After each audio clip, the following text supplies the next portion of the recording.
बाहेरची पडवी, झोपाळा पान सुपारीची पिशवी,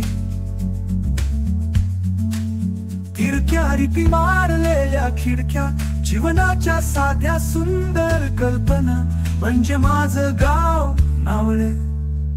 माझं घर चुलीवरची आग, आजीने सारवलेली घर, ओलसर झालेला चेहरा, देवाच्या आशीर्वादाचा पाऊस आणि निसर्गाचा चमत्कारी सोहळा म्हणजे माझं गाव नावळे.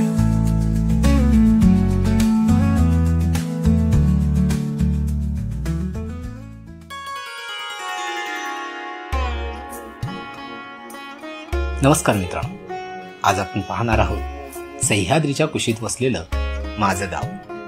मी संदीप लक्ष्मण कदम, ट्रेक सह्याद्रीमध्ये आपल्या सर्वांचे मनपूर्वक स्वागत. जसं मी तुम्हाला सुरुवातीलाच म्हणालो, माझं गाव सह्याद्रीच्या कुशीत वसलेलं आहे, म्हणूनच ते निसर्ग संसाधनाने समृद्ध आहे. सूर्योदयाच्या वेळी जेव्हा निसर्ग देवतेची अप्रतिम नजाकत पेश होते, तेव्हा अनेक सृष्टीरंग झोळीत सामावत असताना आपलं मन मोडून जातं. पावसाळ्याला सुरुवात झाली की निसर्ग जणू हिरवाईने सजलेला दिसतो. हिरव्यागार पर्वतरांगा, पशुपक्ष्यांचे आवाज आणि फेसाळणारे धबधबे, जणू डोंगर जिवंत असल्याचा भास होतो. म्हणूनच पावसाळ्यात निसर्ग भ्रमंती करण्यासाठी हे गाव म्हणजे निसर्गप्रेमींसाठी पर्वणीच आहे. नावळे गावात अशी अनेक नयनरम्य ठिकाणं आपल्याला पाहायला मिळते. असं असून देखील हे गाव प्रसिद्धीपासून दूरच मानावे लागेल. सिंधुदुर्गमध्ये वैभववाडी तालुक्यापासून सुमारे 8 ते 10 किलोमीटर अंतरावर असणारे हे गाव पर्यटन व नयनरम्य ठिकाण म्हणून अजूनही नकाशात आलेले नाही. गावाची लोकसंख्या हजाराच्या आतच आहे, कारण येथील तरुण नोकरी व्यवसायाच्या निमित्तानं शहरात स्थलांतरित होत असतात. सुमारे 1550 हेक्टर जमीन क्षेत्रात येथील ग्रामीण समाज शेतीद्वारे आपला उदरनिर्वाह करतो. अर्थात मुंबईहून देखील सणासुदीला अथवा कायमस्वरूपी त्यांचे चाकरमानी त्यांना आर्थिक सहाय्य करीत असतात.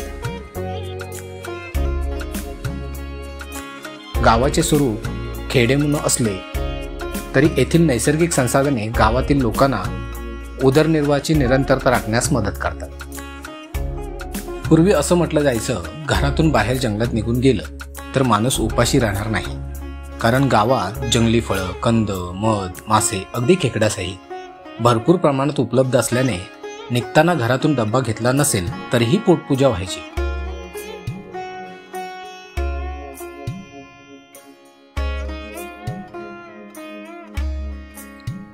नैसर्गिक वैभवाबरोबर नावळे गावाला सांस्कृतिक आणि धार्मिक परंपराही लाभली आहे. गावातील भगवती देवी, दत्त मंदिर, बिरोबा आणि ब्राह्मणदेव ही धार्मिक स्थळे प्रसिद्ध आहेत. येथे होणाऱ्या धार्मिक जत्रोत्सवामध्ये आजूबाजूच्या पंचक्रोशीतील लोक भक्तिभावाने सामील होतात. नावळे गावाच्या पूर्वेला उंच सह्याद्री पर्वतरांगा, त्याच्या उजव्या बाजूला घोडदोळे. असं म्हटलं जातं की छत्रपती शाहू महाराजांच्या काळात त्यांच्या घोडदोळ्यातील घोडे याच घोडदोळ्यात विश्रांतीसाठी आणले जात, कारण येथे मुबलक प्रमाणात चारा उपलब्ध होता. घोडदोळ्याच्या बाजूलाच भातपुंजा डोंगराचा आकार एखादा शिखरासारखा आहे. म्हणूनच असं म्हटलं जातं की या शिखरावरून आजूबाजूच्या परिसराची टहाळणी केली जात असेल. उत्तरेला बुद्याची टेक आणि माणूसमारे हे नाव पडण्याचे कारण म्हणजे पूर्वी या जंगलात कोणी गेलं तर तो मरतो अशी आख्यायिका आहे, परंतु ते काही खरे असेल असेही नाही. हल्ली गावातील तरुण या जंगलात पायपीट करताना दिसतात. गावाच्या दक्षिणेला मठ डोंगर आणि निखारे, नजीकच्या गावच्या सीमेला चुलीच्या आकाराच्या डोंगररांगा, त्याला भीमाची चूल असेही म्हटलं जातं. सह्याद्रीच्या पठारावर उभे राहून पाहिल्यास लांबून धुसर का होईना पश्चिमेकडे देवगडच्या समुद्र सपाटीपर्यंतचा सुंदर देखावा आपल्याला पाहायला मिळतो. तर पूर्वेकडे दाजीपूर अभयारण्य आणि कोल्हापूरचा नजाराही पाहायला मिळतो. या पठारावर सकाळच्या वेळी अगदी वर्षभर दाट धुके पसरलेले असते. अलीकडे जंगले अधिक घनदाट झाल्याने पठारावरून कोसळणारे धबधबे दूरवरून दिसायचे बंद झाले. परंतु सह्याद्रीच्या पायथ्याशी गेल्यास हे धबधबे अगदी स्पष्ट आणि मनाला मोहून टाकणारे असतात. इथला नैसर्गिक पद्धतीने तयार झालेला पन्हाळी धबधबा इतका सुंदर आहे की पाहता क्षणी तुम्हाला इथे आल्याचा आनंद होईल. हा सुरक्षित धबधबा रस्त्यापासून केवळ 500 मीटर अंतरावर आहे.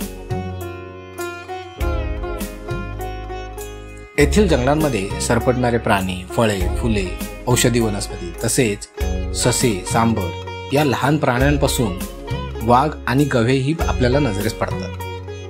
पठारावरून फिरताना येथील निसर्गरम्य वातावरण पाहताना आपण परदेशातील निसर्गरम्य परिसरात फिरतो आहोत असा भास होतो.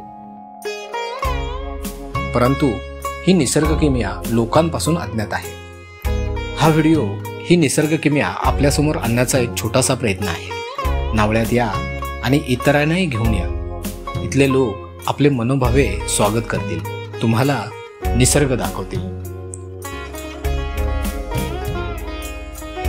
कोकणचा कोकणी पाहुणचार जगभरात प्रसिद्ध आहे. परंतु हो, निसर्ग जपायचा असेल तर प्लास्टिक, मादक पदार्थ, श्रीमंती चाव निघताना घरातच विसरून या. यवा, कोकण आपलाच असा. गाव आठवण गोड झुळूक माझ्या मनाला, निसर्ग प्रेमळ हाक देतो डोंगर दऱ्याला.